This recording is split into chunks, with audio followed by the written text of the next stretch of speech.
I was trying to be perceived as a success. And all of a sudden, if you Googled my name, the first thing you were going to see is a laundry list of my failures in a New York Times article. And what I realized from that experience is while it stung and it hurt, it still did not hurt as bad as I thought it was going to. It wasn't pleasant by any means, but it made me realize that, like, look, this thing that I've been fearing for basically my entire life. I need to go to the right schools. I need to get the right jobs. I need to have the right resume. I need to have this sort of external story that looks good in the eyes of other people. It's just not nearly as important as I thought it was going to be. Men are being lied to. You're told midlife is a time for crisis and struggle. In reality, it's a time to thrive. Welcome to the Midlife Male podcast, a show that stops focusing on the why and shows you how to start living life on your terms. Because your best days are still ahead. This week on the Midlife Male podcast, Suneel Gupta joins me. Suneel is an entrepreneur, speaker, husband, father, and author of Backable and Everyday Dharma. He is also the host of Business Class on Amazon Prime, where he travels across the world exploring extraordinary businesses and diving into the lives of the innovative entrepreneurs behind them. Here's what I wanted to know from Suneel. How do you embrace failure and view it as a stepping stone to success and becoming and remaining backable as a man? Suneel is literally a man that the Wall Street Journal described as the face of failure after having 2 startups collapse. How do you find joy and purpose in everyday life by identifying and nurturing the little moments that make you come alive? And how do you align those actions with your true essence and explore ways to express your authentic self in both your personal and professional life? That intersection, in midlife in particular, really strikes me at its core. And it's something that I struggled with for years, and I still struggle with combining personal passion and professional expertise. And at the end of it all, how do we take ownership of our failures and use them to share our stories with vulnerability so that it helps connect us with other people? You know, the reality is, the more I hold back, the less I actually get in return. The more vulnerable and expressive I am, the greater the response and the impact has been. Both of those concepts are in Backable and Everyday Dharma. And that's why I wanted Suneel Gupta on the program. All right, let's talk about the plunge. I love my plunge. This is a high quality, great looking, high performance cold plunge. It uses powerful cooling, filtration, and sanitation to give you a perfectly chilled, clean water experience with no ice needed. And look, I don't know who's going to tell you that they love sitting in freezing cold water. I'm not going to tell you that, but what I can tell you is that I love how I feel when I get out of sitting in cold water. So much so that it has become a daily habit. The plunge is the best product that I have found out there for this experience. It is easy. You flip the lid. There is no ice needed. The chiller keeps the water set to exactly what temperature you want it at. I've had mine for years, and it is extremely low maintenance. If you are looking to maximize middle age, if you are looking to bring cold therapy into your life, and you should be, go get a plunge. Go to plunge.com, and when you're there, use promo code MidlifeMale and save. Sisu saunas. I am in my Sisu sauna pretty much every day of the week. I have the 2-person Eddy barrel model. They make multiple sizes. Whichever Sisu sauna you go with, rest assured you are getting a quality product, a quality build, and quality performance. Cardiovascular health, autoimmune chronic pain and fatigue conditions, mental health, exercise performance and metabolism, detoxification. Those are 5 of the reasons I am in my Sisu sauna. And they work because when I get out of my Sisu sauna, I simply feel better, happier, and healthier. And you can too. Just go to sisulifestyle.com, use promo code MidlifeMale, and you'll save on your own, Sisu Son. Here we are, another week, another episode of the Midlife Male podcast. I have been looking forward to this for a very long time. So thank you very much, Suneel Gupta, for joining us today. Yeah, Greg, I've been looking forward to this as well. This is going to be fun. Thank you. We met, 3-4 years ago now in Detroit at Three Ring Circus, which is now ImpactEleven. We want to talk about growth. We were there for a speakers boot camp. That's right. Yeah. I remember that. Yeah. And I remember you telling me about your premise and what you were working on. And I thought to myself, wow, like I need that. I'm a midlife male. Let me tune immediately into this podcast. And Greg, I got to say, your stuff is great. It's helping a lot of people, including me. Well, you're super kind to say that. And, the feeling is mutual and the impression was immediate there. And what was really cool is we had all these incredible people in a room, and you sit side by side with people, or you meet people throughout the day, and everybody is really like at the top of their game in their respective industries and life.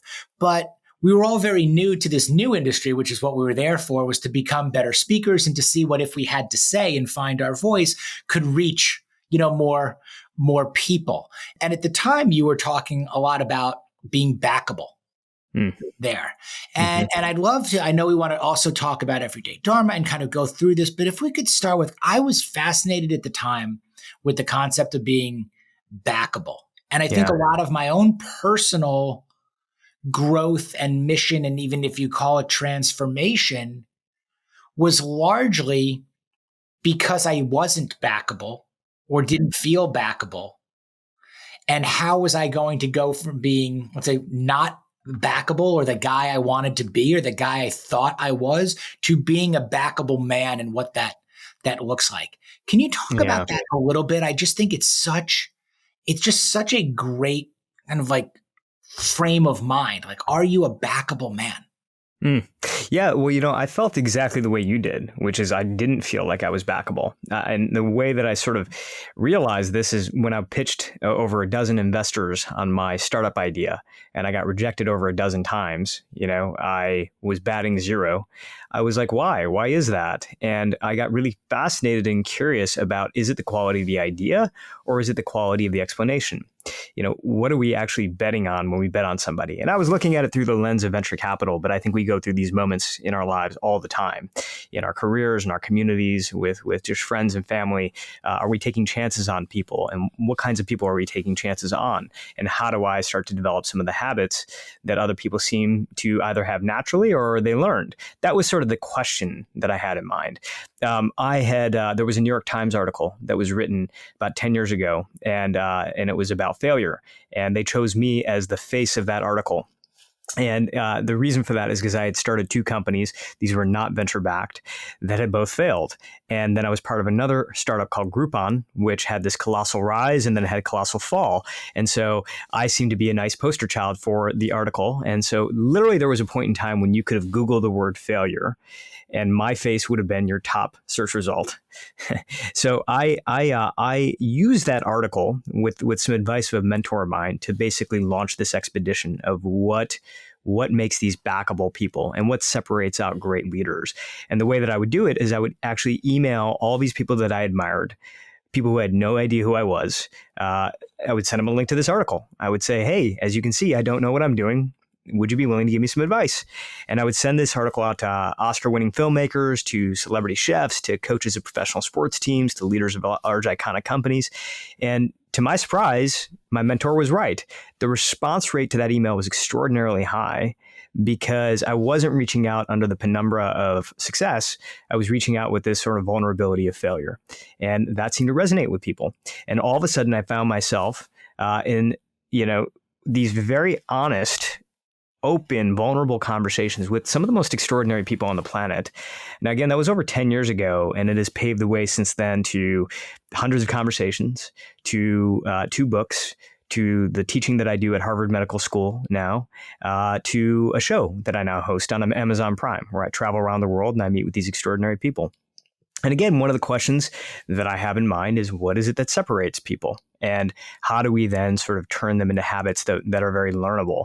And that's what really paved the way to Backable. And it also paved the way to my new book, Everyday Dharma. I love it. And it's exactly, again, I think what attracted me to want to talk to you in the first place. And it's so similar in this manner. I think so many of us feel this way. And again, it was where I was. It was like, I knew why I needed to make changes. And I know you can look at it through the lens of whether it's venture capital or whether it's business. But I think what also you're alluding to is it's in every aspect of your life. For me, that became family and fitness and finance and food and even fashion and style and fun, like all of these things where, what does success look like? Again, whether you call it backable, whether you call it success, whether it's fulfillment, and I want to get into purpose and stuff with you there. But it's like, if you're not performing at a high level in any one of those areas, or even an acceptable level. I talk a lot about this feeling of mediocrity, that guys fall into this position of mediocrity where from the outside looking in, things look really good, but they don't feel it inside. Right. And I think that's similar to not feeling backable or even not being backable. Some of us are, but we just don't feel it. I think also. And maybe that is the good segue. Maybe that is what leads into purpose, because is it that feeling of, again, whether that's mediocrity or whether that's I'm just not doing enough, or I don't love what I'm doing, or should I be more passionate about it, or I got bills to pay with wives and kids and all of this. So I'm in this career, but it may not be like my calling or my purpose. I'd love you to share a little bit about how you even have found yours and what purpose even looks like to you. Yeah. So, Dr. Tal Ben-Shahar out of Harvard University, and he's at Columbia now, coined a term called the arrival fallacy. And the arrival fallacy basically says that we kind of expect in our lives that we're going to reach this moment where we have accumulated enough success, enough wealth, enough status, enough achievement, where we're finally going to feel fulfilled, happy on the inside. And that happiness is going to last. But eventually, and I think a lot of people who tune into this podcast will resonate with this, we start to realize that we're hitting the goals in a lot of cases, but the goalpost continues to move again and again and again, right? So we think that it's going to be that next deal or that next car, the next house, and it only lasts for a minute, and then we're back to, so what's next? And what's next after that, right? And I realized that after I had actually finally started a company that worked and I sold it, and it was the outcome that I've been looking for many, many years, struggling as an entrepreneur. And I thought that was going to be the moment that was going to make me happy. And it did, but for a moment. And very soon after, I found myself back to square one, where I was like, I had that insatiable sort of thirst. Now that thirst is dual-sided, meaning that it is part of what drives us, right? And there is a fear that if we turn that off, then we're not going to have our ambition anymore. But at the same time, it can be relentless, right? In other words, it can be a good servant, but it is a terrible master. And a lot of what the concept of dharma is all about is how do we have a relationship with that thing, with that part of us. And the thing about it is that it may seem like a new conversation because we've been talking about it more over the past few years when it came to, Great Resignation. I think the pandemic made a lot of us sort of ask some of the deeper questions about our own life. The reality is that these are conversations that have been happening for over 1,000 years. The concept of dharma originated in India, over 1,000 years ago during what they called the Great Divide. And what was happening during the Great Divide is that there were people who were saying, hey, look, we're making tremendous amounts of progress here, but we're not happier as a result. And there was another group of people saying, we need to make progress at any cost. Let's keep going. Let's keep building. India at that point in time had about a third of the world's GDP. So it was a really prosperous time for that area of the world. But again, there was this big debate. And eventually what happened is a lot of people left their jobs and fled to the forests. They wanted to go back to sort of the simplicity of their ancestors. So they would meditate, they would pray, they would do yoga. But what they found is that they actually missed the outside world. And they wanted to actually be part of the outside world. They wanted to create things. They wanted to make things, but they didn't want to feel that grind anymore. They didn't want to feel the stress like that they were like feeling. They wanted to feel more connected to their family still. They wanted to be connected to their neighbors. So how do you have both? And it was out of that thirst, that desire to have both, that a third way began to develop. And that way is called dharma. Now, what is dharma? Dharma is very simply who you are plus what you do. Who you are plus what you do, right? So who you are, I describe in the book as your essence. That is your essence. And how you show up or what you do is your expression. How are you expressing that essence, right? And so if you start to think about it in this basic two-part formula, what we can start to do then is dive deep into each of these elements, right? What is it? How do we find who we are, right? Starting there, and then taking that answer, taking our at least our thoughts about that answer and starting to develop what are ways to express that more and more in today's world.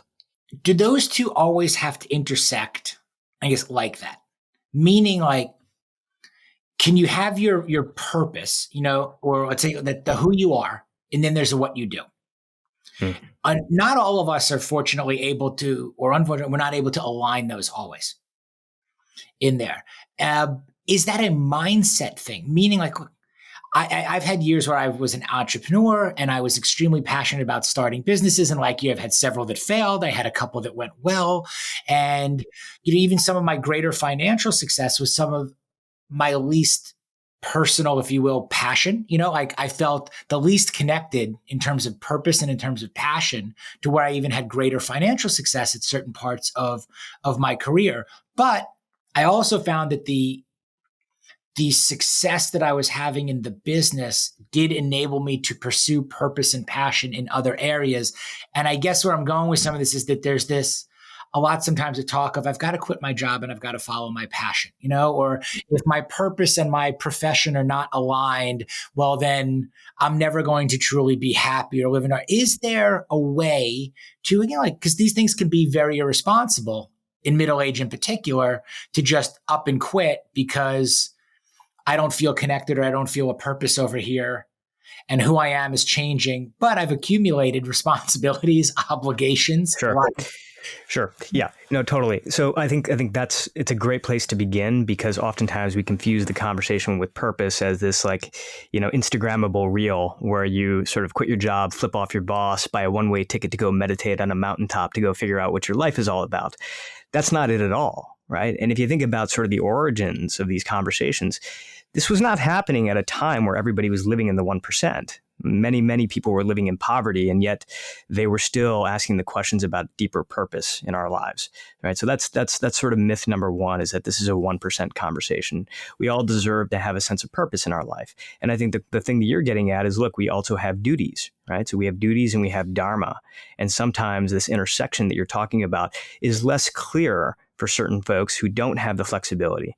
But that's really the reason I wanted to write this book, because it shouldn't just be for people who have the freedom and flexibility to quit their jobs, go to Burning Man and figure it all out, right? It's for people who have they're in the grind right now. Costa Rica, who was this famous boxing coach, Muhammad Ali called him the greatest boxing coach of all time. He coached Tyson and many others. He had this sort of quote, which I really think brings dharma into perspective for me, which is, he said when he was looking for the greatness in somebody, what he would do is he would try to find that little spark, that little ember inside of them. And once he found that little ember, what he would do is he would fan it until it turned into a flame, and then he would feed that flame until it turned into a growing fire.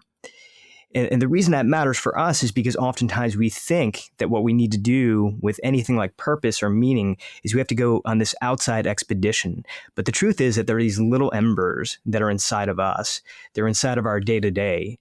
And these are the little moments, even if they're tiny and fleeting, that end up making us come alive. And what are those little things that spark some kind of energy, some kind of joy, some kind of curiosity?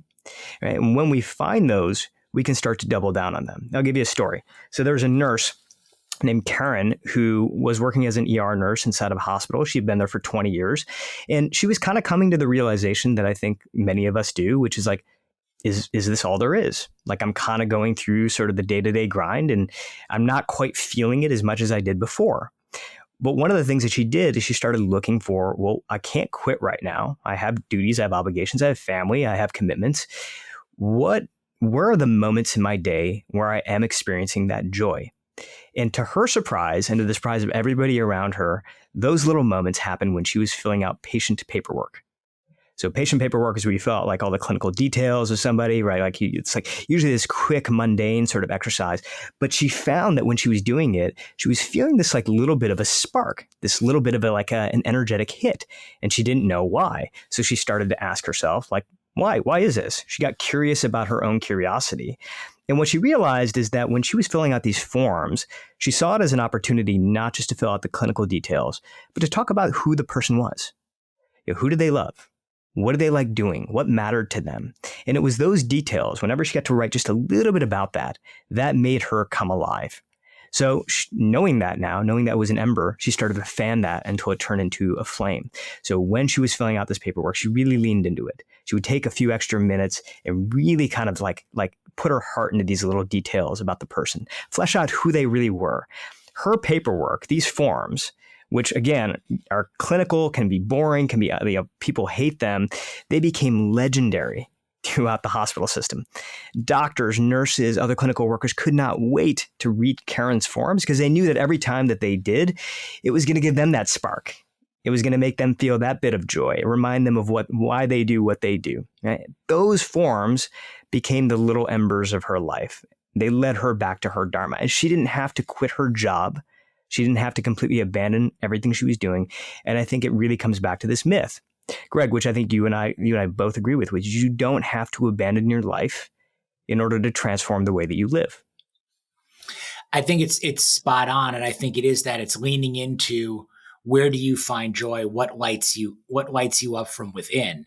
Because the reality, as you were talking about there, is more often than not, this quitting or starting or doing everything is not the reality, or it's not the immediate reality. Where I work with a lot of guys, look, we may be able to talk about point A and getting you to point B, but the distance between point A and point B is pretty vast. We're going to have to reverse engineer back to making a plan, and it's going to take time. So in the meantime, it's how you show up every day that is going to determine kind of actually how well you even get to point B, and if you get to point B. Because if you are burnt out, if you are miserable, if you are unhappy, if you are just going through the conformity, complacency, redundancy of every day, and as you said, you're not finding what your ember is, and you're not stoking that ember and doing anything, your chances of getting to point B, I think, are greatly diminished. And to your point, even when you get there, it's not going to be all that satisfying. It's like my friend Billy Mann says, chase the hit life, not the hit song. You're going to get there to that moment like we've had in entrepreneurship, or we've had it in other places, and it's not going to necessarily measure up, or it's not going to be sustainable. You're still going to go back to what do you do? What do you do every day? Can we backtrack a little bit? Because we jumped right in. But I'd love to learn a little bit about your background also, because I think it makes it's so important of when we're listening to individuals, and your path is so interesting and dynamic, but also the how you got to where you are to conduct the interviews. Yes, you've had your failures, and yes, you turned them into successes and the vulnerability there. But like, where were you raised? Talk to me a little bit about your family and growing up, and where your sense of curiosity has even come from. Yeah. So I grew up in a pretty boring suburb of Michigan, a place called Novi, which is about 20 minutes west of Detroit. It was the opposite of the life that my parents lived. My mom was a refugee who grew up on the border of India and Pakistan.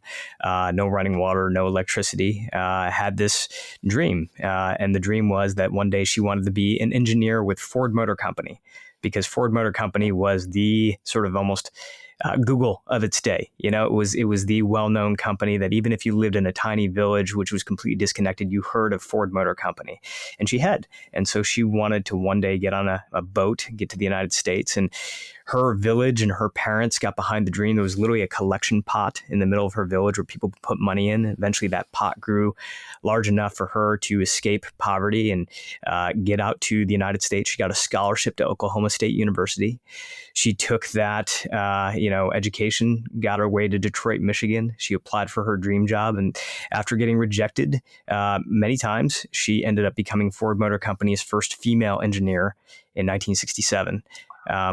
So Time Magazine did this big article on her just a couple of years ago about this. But until then, it was a relatively sort of, hidden secret that story was out there. And it's something that, we in our family sort of knew all along. And so it was a big sort of, I think, big shoes to fill for my brother and I. But I think that what my mom sort of passed on to both of us was what I now call the game of now, the concept of the game of now, which is especially when you grow up under the conditions that she grew up in. You only live for the day.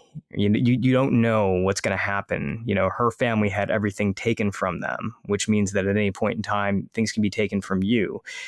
Planning has its advantages, but we can sometimes find ourselves in the trap of the game of someday, which is someday I'm going to go do something. Someday I'm going to go fulfill that thing. And her sort of point of view was always, we don't know what someday looks like. So we got to play the game of now. So case in point is my brother, who was a doctor, practicing physician in suburban Michigan. He had a great job, but there was that feeling of, I want more, like I want to do more. And one of the ways that he felt like he could scale himself was through television. He felt like, hey, look, I'm taking care of patients one at a time.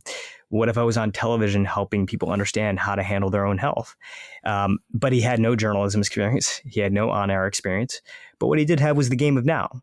And ultimately with the game of now, you don't wait for courage in order to take action. You take action, and then you let courage catch up along the way, because it always will. And so he ends up applying for his dream job, just like my mom did, ends up at CNN in a room full of people who are like, who's this guy again? Like, why is he applying for this job? But they saw him, and they saw how passionate he was and how much he cared about, people and patients. And they ended up giving him a shot. And today, 22 years later, Dr. Sanjay Gupta has been one of the longest running correspondents at CNN, helps people, understand sort of how to take care of their own health. So for me, my biggest thing that I think about all the time, I have two kids now. I have an 11-year-old and I have a 7-year-old, is how to teach them how to play the game of now. So what's the age difference between you and your brother? He's 10 years older. Okay. I have a brother who's 8 years older also. What's the dynamic between your mom? Obviously, extremely, extremely successful, extremely driven in what she was able to accomplish. Your brother also very well accomplished and very well known. How is this for you growing up, just in terms of your own identity, your confidence, your own insecurities, in there? Yeah, no, I mean it is dual-sided when you grow up in a family that is, as ambitious and as, I think, that has done as much as they have. Because, for me, even more so than with my brother, with my mom, I would think to myself, wow, I am like, she was able to leave her family behind completely, come to a brand new country where she had zero contact with them, and fulfill this dream, chase this dream, and get rejected over and over again. And here I am, like I'm in the 9th grade and I'm afraid to ask Marissa Herman out to freshman homecoming, And so it was like this feeling of like, gosh, I'm not courageous enough. Like I don't have this sort of built-in courage. And even looking at my brother's story, I sort of felt insecure in like, do they have this level of bravery that I don't have to go out and do these things. And ultimately, I just kind of realized that it just didn't have as much to do with courage as it did with action. Like just putting yourself out there is the most important thing. And realizing that when you take a risk, there's a good chance it may not work. But that doesn't mean the game is over. You can continue to play it. And so for me, I think it was very much about how to put myself out there and also realize that if it didn't work out, that wasn't necessarily game over, but it could actually be a stepping stone to something else. And that's ultimately what happened for me, right? And it happened for my mom, and it happened for my brother, is like, and it happens, by the way, like I mentioned, I travel around now with a production crew, and I host this show where I go and I meet with leaders who've achieved extraordinary things, from Martha Stewart to Ben and Jerry's to Tony Hawk to. And what I realize about their story is that there's always sort of the success narrative that we hear. And if you look up their bio, you go to their Wikipedia page, that's the version of the story you're going to hear. But ultimately, there's a lot underneath that we oftentimes don't hear about. These are all the misses in between. These are all the times they took a risk and it didn't work out, the mistakes, the setbacks. And that's the good stuff, right? Because ultimately, growing up in a house where you see people achieve great things and you get to see the flip side of it, that also makes me realize it's possible for me too. Mm. Do you think that then, to that effect, I mean, it really was a blessing even in disguise that you failed quick and failed early? Yeah, I failed multiple times. So yeah, there was quick and early. There was also long and not early. Like it was the Groupon story, for example. I mean, we had a big rise. I was on that project. I started out early days, and that was a multi-year journey where ultimately we got to a point where Forbes magazine was calling us the fastest growing company of all time. And then a couple of years later, it was like a laughing stock on Wall Street, so it is a I've learned these lessons in short, quick ways, and I've learned them in long and painful ways as well. Has it become easier to be able to articulate it even the way that you just to be able to say it, to lean into it, to own it, because it's even a hard sentence, like it just rolls off right now. We were the darling of the industry. And then it's like, again, we were a colossal failure and we were there. And it's like, whoa, like most guys like have a hard time with, again, sharing in almost a cavalier manner, because there's so much more there that, here it went up like a rocket ship and it came down, just as fast. And here's where I went from there. Like you said, there's a lot in between, but, you're just, I guess ownership is where I'm going with this. Like, how do you kind of develop the skin to take ownership of it and go, okay, like this doesn't define me. It's just a step into whatever's going to come next. Yeah. I mean, I think a lot of it had to do, Greg, with being literally the poster child for failure for the internet. I mean, again, if you would have Googled the word failure in the year 2012, 13, my face would have been your top search result. And so, for me at the time, I was trying to be perceived as a success. I was like anybody else. I was trying to be perceived as somebody who was seen as successful by my friends, by my family.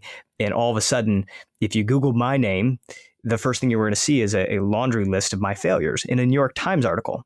And what I realized from that experience is, while it stung and it hurt, it actually wasn't as bad as I thought, right? It was basically my worst nightmare coming true, right? Which is, I'm not going to be seen as successful. That's all I ever wanted. And it potentially may never be true now, because this article went so viral that it may end up always being the top search result. My story is going to be synonymous with failure. And it still did not hurt as bad as I thought it was going to. It wasn't pleasant by any means, but it made me realize that, like, look, this thing that I've been fearing for basically my entire life. I need to go to the right schools. I need to get the right jobs. I need to have the right resume. I need to have this sort of external story that looks good in the eyes of other people.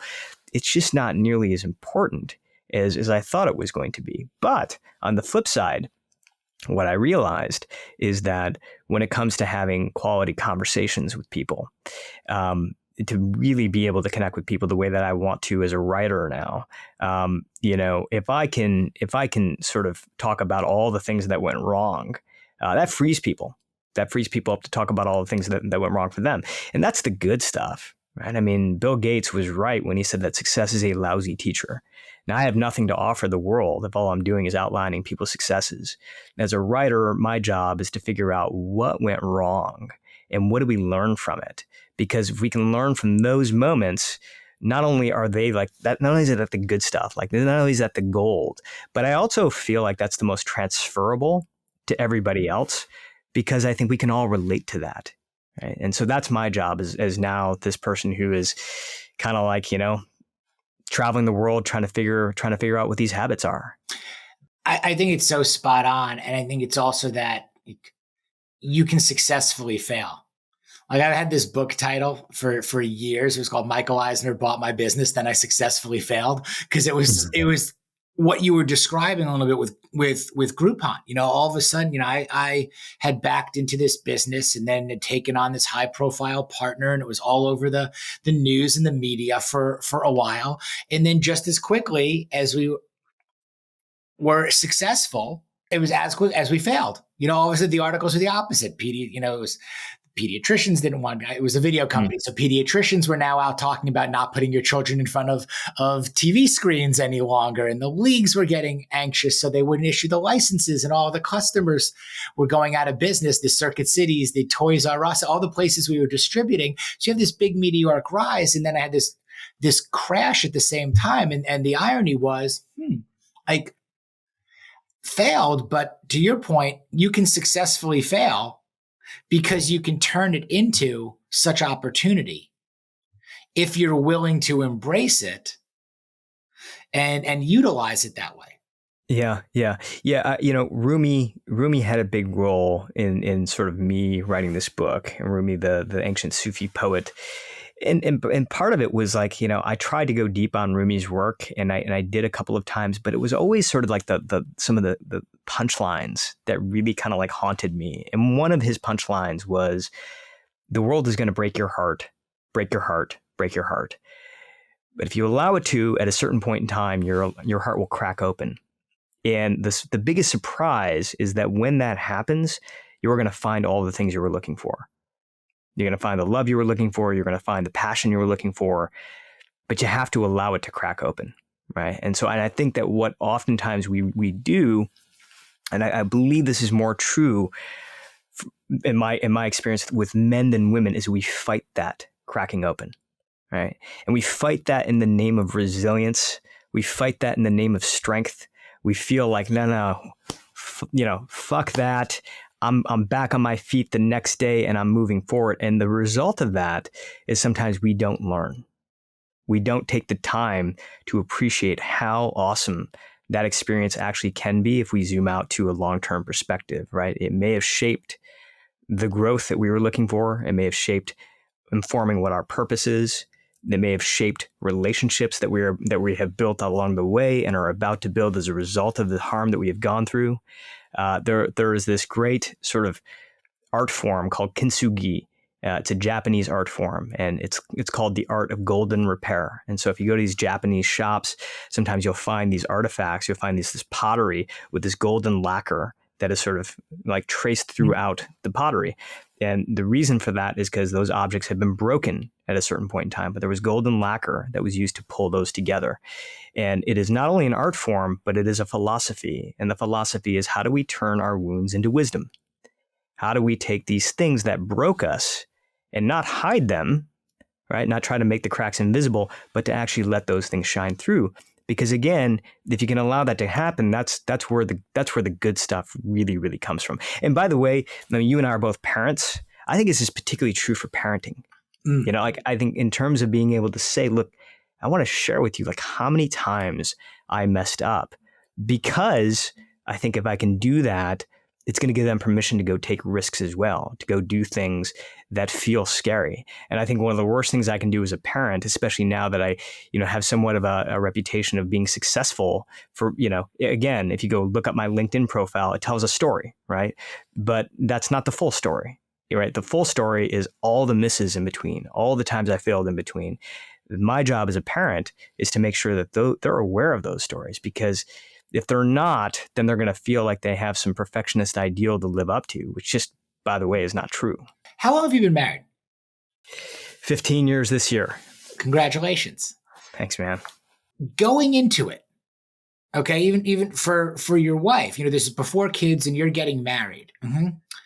The conversation, again, you have this permission, this to take risks, to live for the day, to try different things. When you and your now wife were dating and you were getting married, like the perspective in the conversation between the kind of life that you were trying to build to get, before you were together and together, like I get it's interesting to get on board, to get on board with an entrepreneur, to get on board with a risk taker, to understand, what you're getting into, especially again in all this.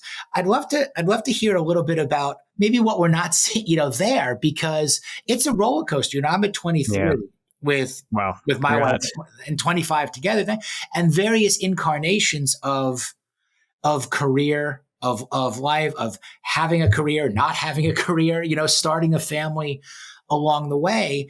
I'm curious on your take on partnership and on marriage through all this. None of this would be possible without Lena, and I think that's almost like cliche to say, because I think so many of us who are here right now listening would feel the same, right? Like our partner in our life is the reason that we're able to do what we do for many of us. And that's certainly true in my case. Lena and I have gone through a journey. And part of the journey is figuring out sort of how to relate to each other at these different stages in life. And we were just talking about this the other day, which is like, we have tried to do date night. We've been trying to make date night work for several years now, and it just hasn't worked. We've got 2 young kids at home, and I've got an 11-year-old and a 7-year-old. And every time we try to pull off this date night, it doesn't work. Something gets in the way. And so what we've kind of realized is that consistency matters more than anything else.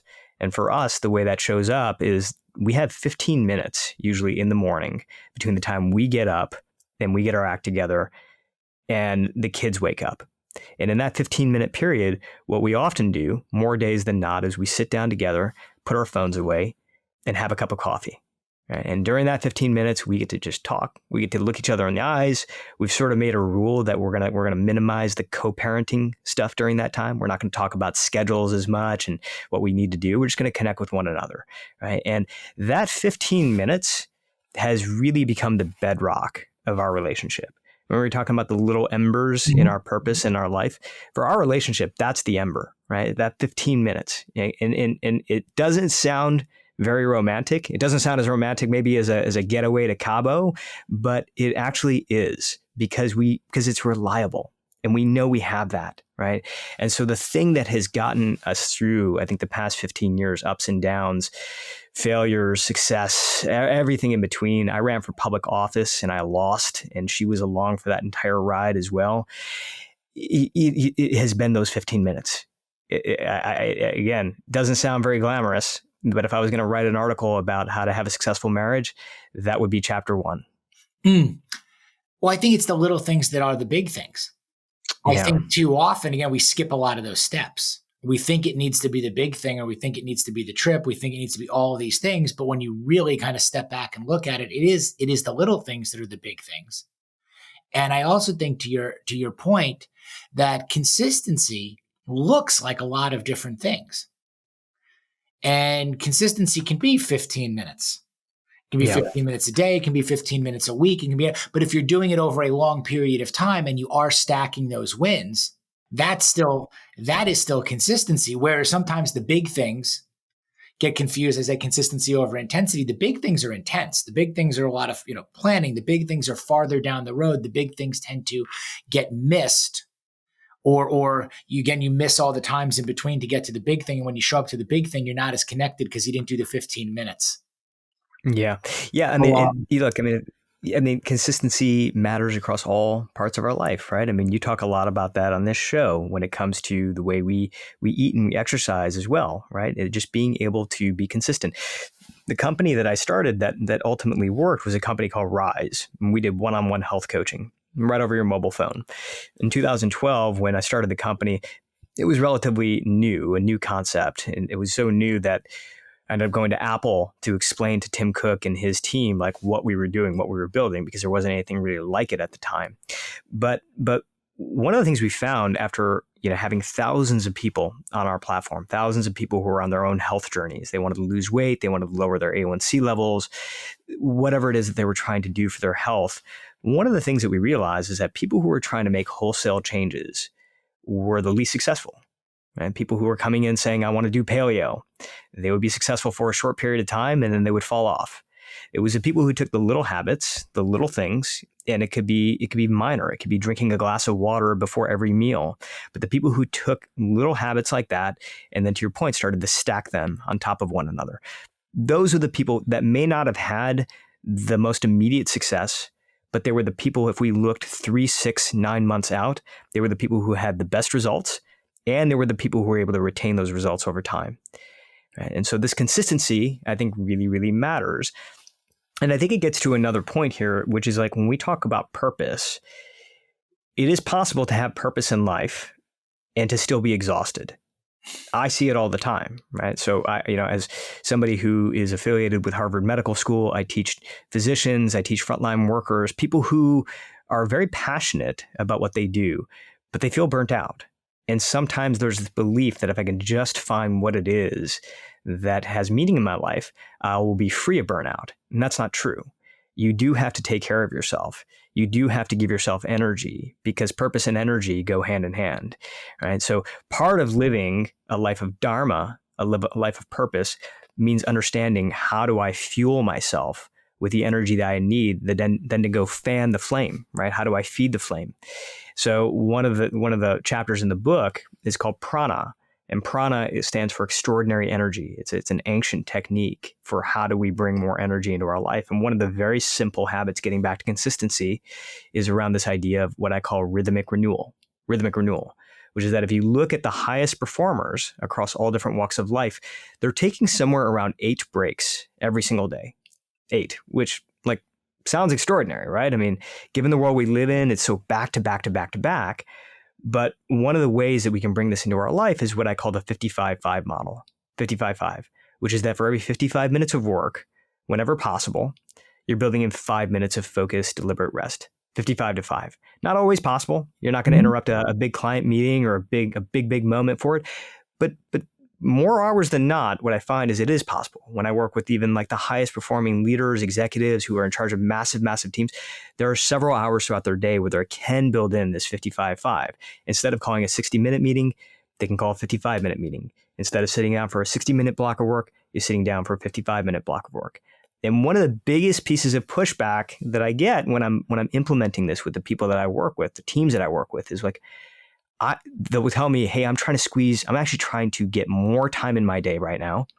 And you're telling me to shrink each hour by 5 minutes. If I work an 8-hour day, you're shrinking my workday by 40 minutes. Like, that's a lot, right? How is this supposed to help me?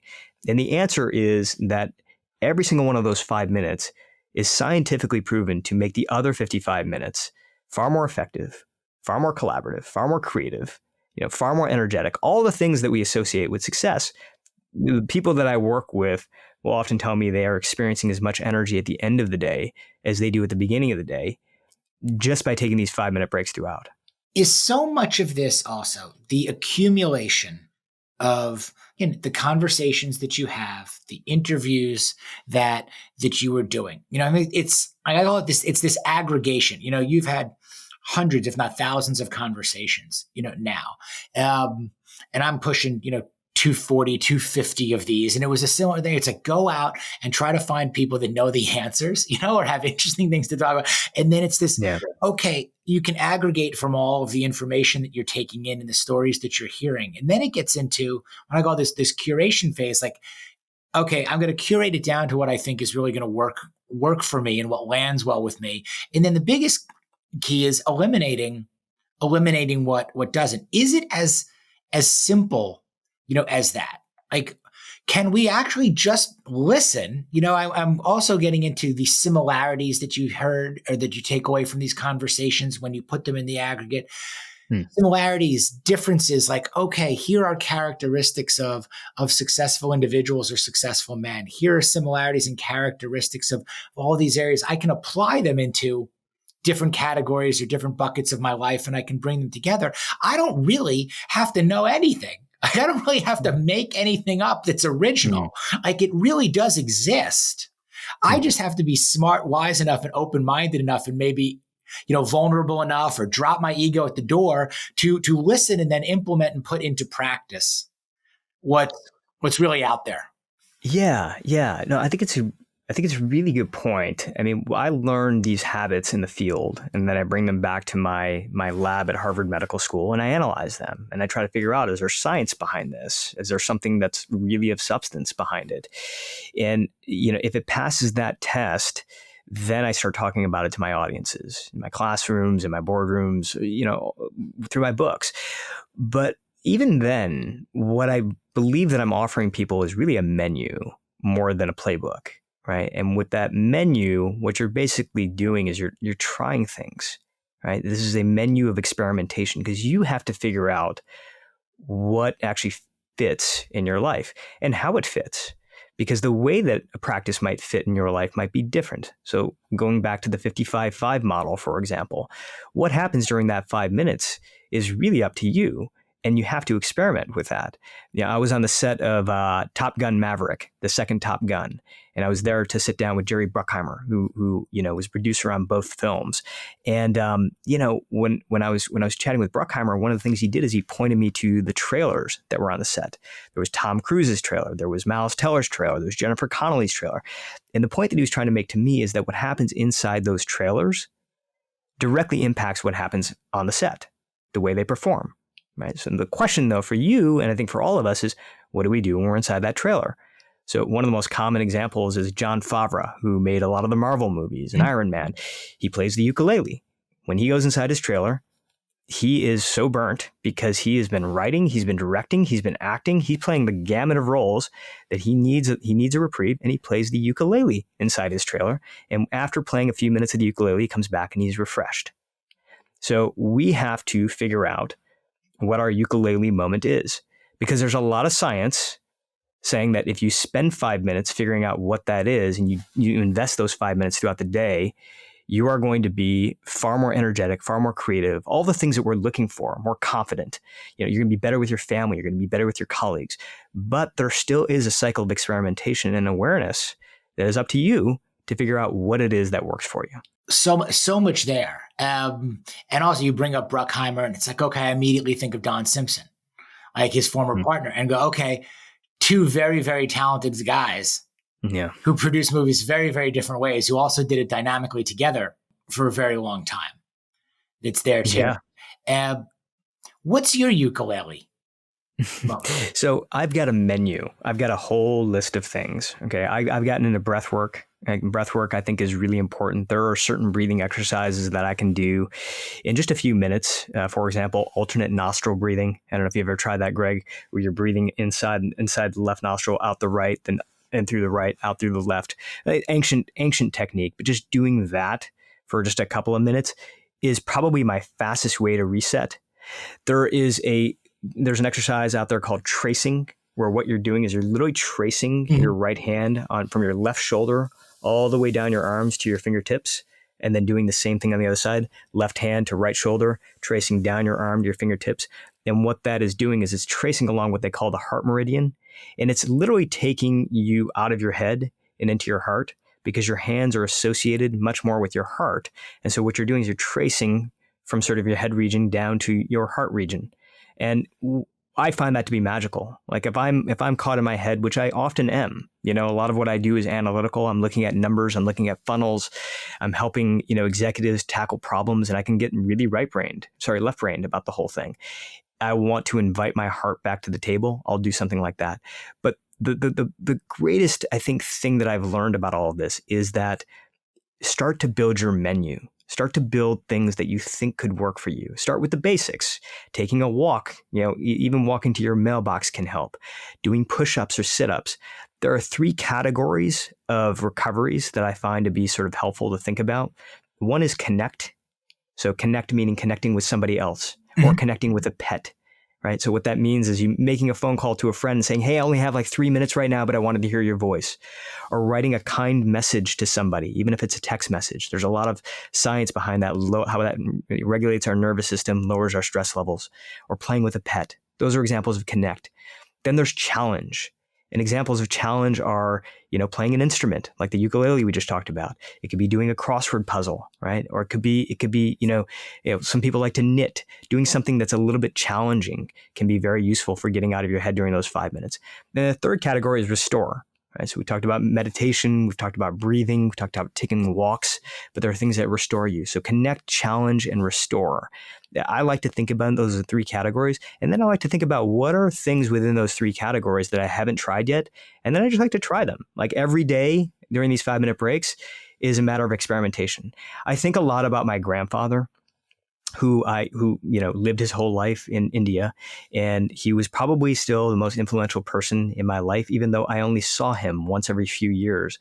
And the reason that he was influential is just because I would watch him like do these habits. And like one of the habits that I saw him do was he would sit out on his front porch in New Delhi, and he would just watch the streets of India sort of come alive. He would do this in the morning, and he would take his chai out there and he'd just sip on his chai. And that's all he would do.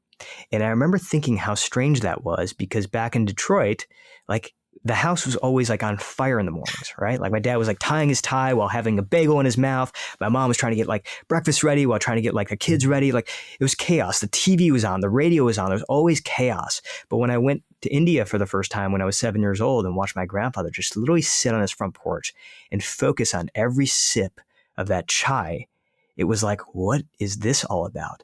And I think about that all the time today, which is like, when I'm sipping on a cup of coffee, I want to enjoy that coffee, right? Or if I'm listening to music, I want to like just not do anything else, just listen to music. And I don't always do this, by the way, but if I can pick 5-minute periods in my day where I'm just doing that one thing, my gosh, it just resets me entirely.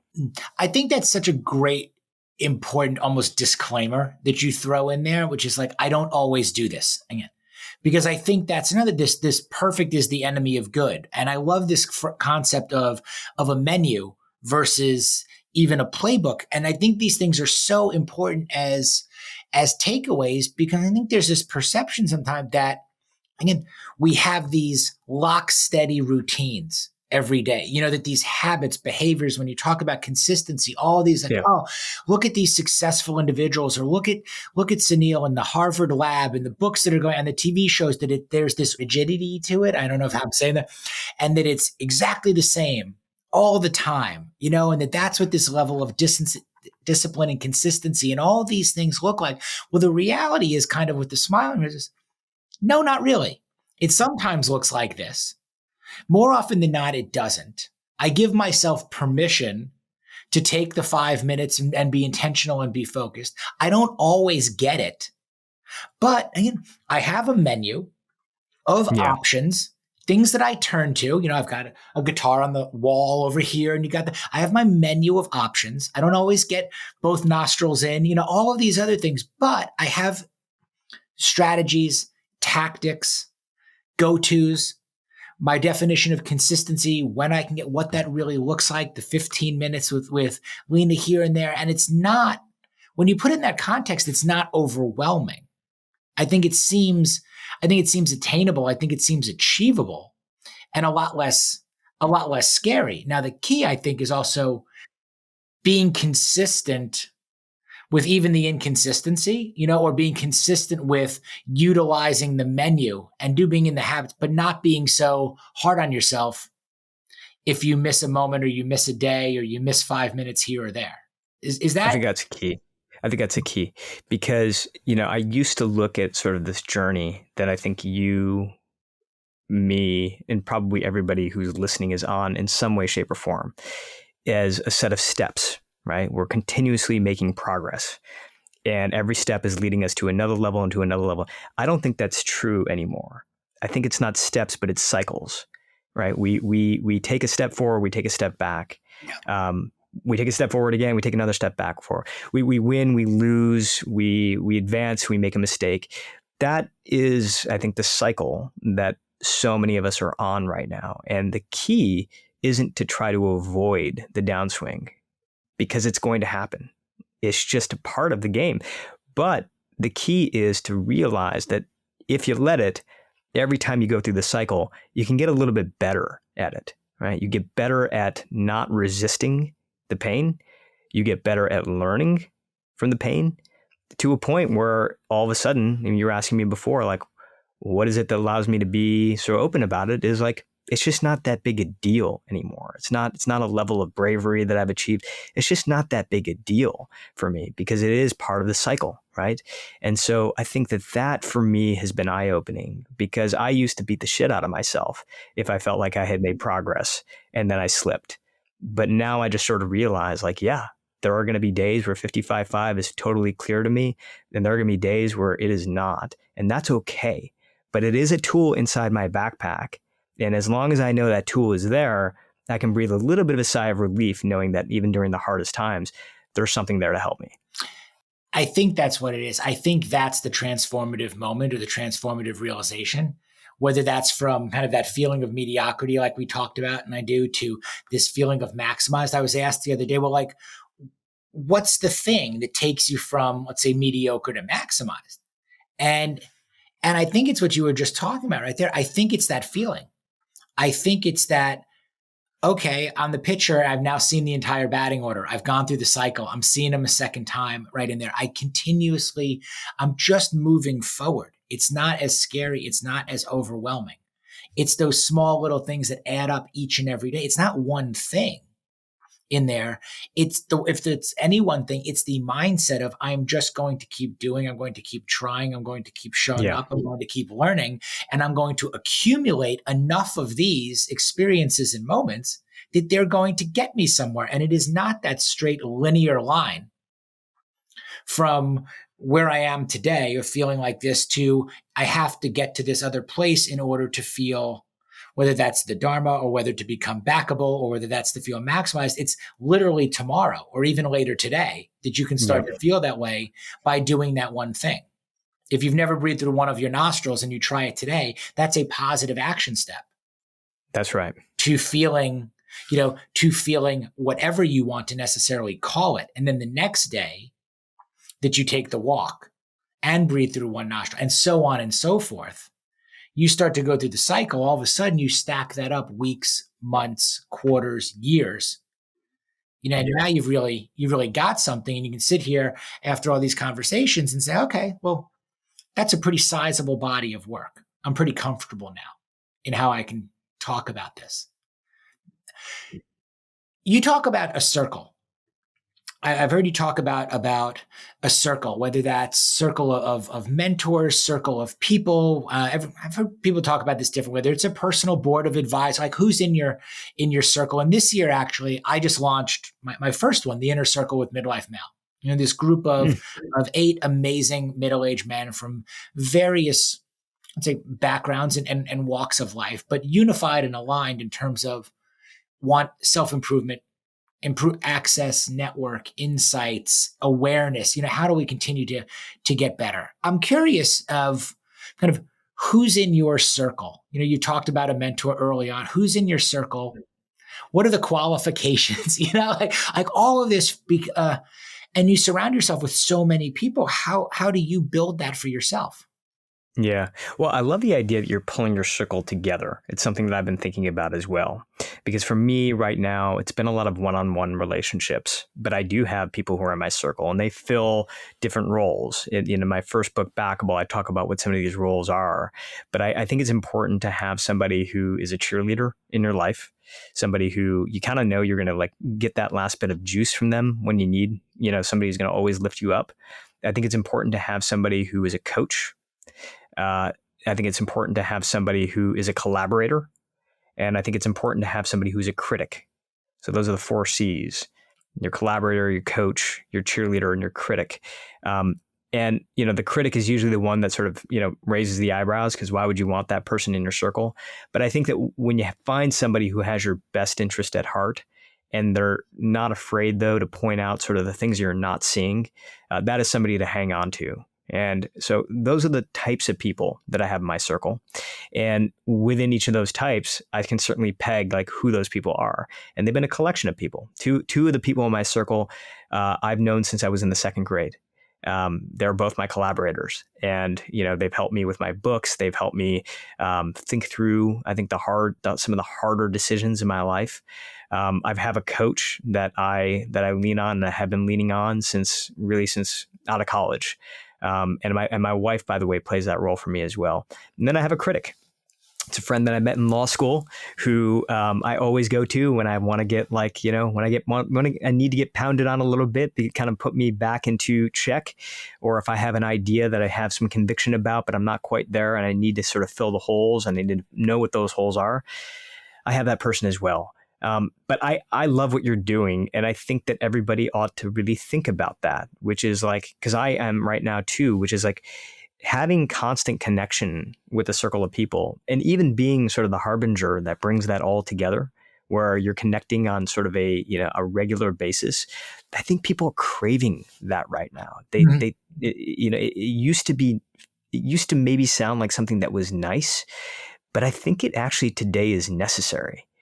So many people, I think, are missing that in their life. So I love it. I love what you're doing. Appreciate. Like, I think so too. I think so much of what I have done over the years has been one-on-one. They were one-on-one interviews. Yeah. It was one-on-one coaching, both on the receiving end and the giving. I'm a consumer, I'm a consumer of the very same products that I offer also. And it was this notion that could we bring like-minded guys together? Because it's lonely at the top. I think it's lonely in the middle. It's very lonely at the top. It's lonely everywhere. Yeah. It's lonely everywhere, but could we bring it together? And there was a fear in like, is this going to work? Yeah. You could do it one-on-one, but like you said, like okay, but could we do it together? Could we actually become better together? When we get along, how do we jockey even for time? And it's very interesting as a dynamic to go from the individual experience or the one-on-one into a group dynamic, especially with a group of type A personalities. And I find it a little bit similar to being in a room full of speakers. Like when those speakers get together in that, like, you get a room full of speakers together. And the interesting thing is everyone's trying to listen. They don't want to be the one speaking. They want to listen to learn from everybody else. And that's a really hard thing. Like, can I get the question out and get somebody to talk to me versus them asking me the question? And now I have to speak. I don't want to hear myself. I want to hear from everybody else. Totally. Hey, this has been awesome. Thank you. All right, Suneel. Thank you. Talk soon. Appreciate you. Thanks, Greg. Okay, bye. Thanks so much for listening. If you can leave us a review on Spotify or Apple, that would mean so much to us and really help us out. Also, be sure to subscribe and check us out on YouTube at Midlife Male. We'll see you next time.